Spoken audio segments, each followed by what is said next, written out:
कोविड-19 महामारी के कारण सरकार द्वारा निर्देशित लॉकडाउन के परिप्रेक्ष्य में कक्षा 10वीं और 12वीं गणित की ऑनलाइन कक्षा के लिए मैं अवधेश कुमार गिरी विद्यार्थियों के ज्ञानार्जन को आगे बढ़ाने के लिए गणित विषय के इस संक्षिप्त खंड को समर्पित करता हूँ। प्यारे बच्चों, ये कक्षा 10 गणित का 9वां वीडियो है। पिछले वीडियो में हमने इसके कुछ एग्जाम्पल को हल किया था। आइए एक्सरसाइज 1.2 को हल करते हैं। इसका पहला क्वेश्चन है, निम्नलिखित संख्याओं को अभाज्य गुणनखंडों के गुणनफल के रूप में व्यक्त कीजिए। इसमें 5 प्रश्न दिए गए हैं। प्रथम क्वेश्चन है 140, सेकेंड है 156, थर्ड है 3825, फोर्थ है 5005 और फिफ्थ है 7429। प्यारे बच्चों, इसमें से किसी एक पॉइंट को हम हल कर लेते हैं। हल करने पर इसी भांति आप सभी प्रश्नों को हल कर लीजिएगा। तीसरे प्रश्न को उठाते हैं। 3825 है। इसका भाज्य गुणनखंड करने के लिए हम भाग विधि का सहारा लेते हैं।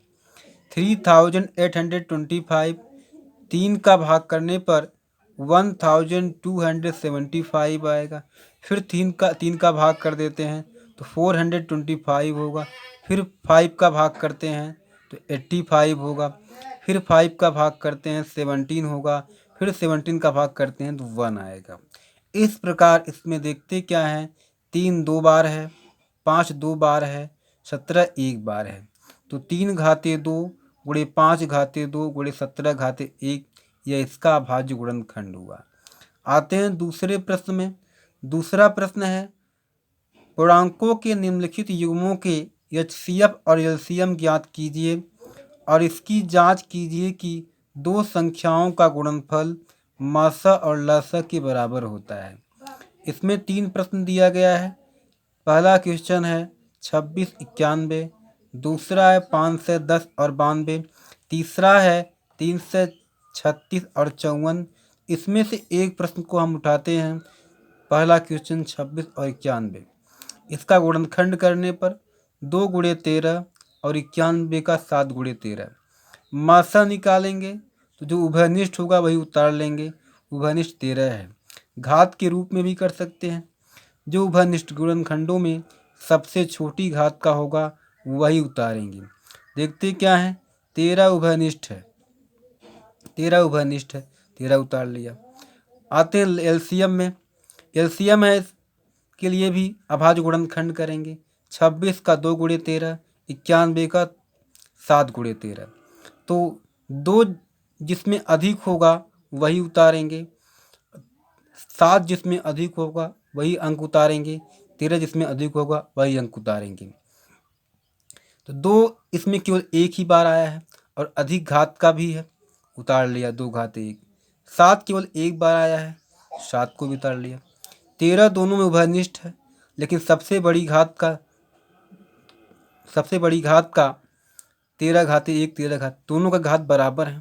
तो किसी एक 13 को उतार लेते हैं, क्योंकि दोनों में उभयनिष्ठ है और घात भी समान है, तो किसी एक 13 को उतार लेते हैं। तो इस प्रकार इसका एलसीएम आ जाएगा 182।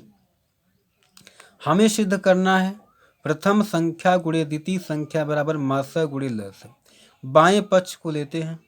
बायां पक्ष प्रथम संख्या गुणे द्वितीय संख्या, 26 गुणे 91 बराबर हो जाएगा 2366। राइट हैंड साइड बराबर मासा गुणे लसा। मासा 13 है और लस 182 है, दोनों का गुणा कर देते हैं, तब पर भी 2366 ही आता है।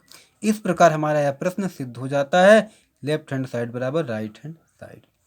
प्रश्न नंबर 5वां इम्पॉर्टेंट है, जो कि पिछले एग्जाम्पल की तरह ही था। जांच कीजिए कि क्या किसी प्राकृतिक संख्या n के लिए संख्या 6 घाते n अंक 0 पर समाप्त हो सकता है।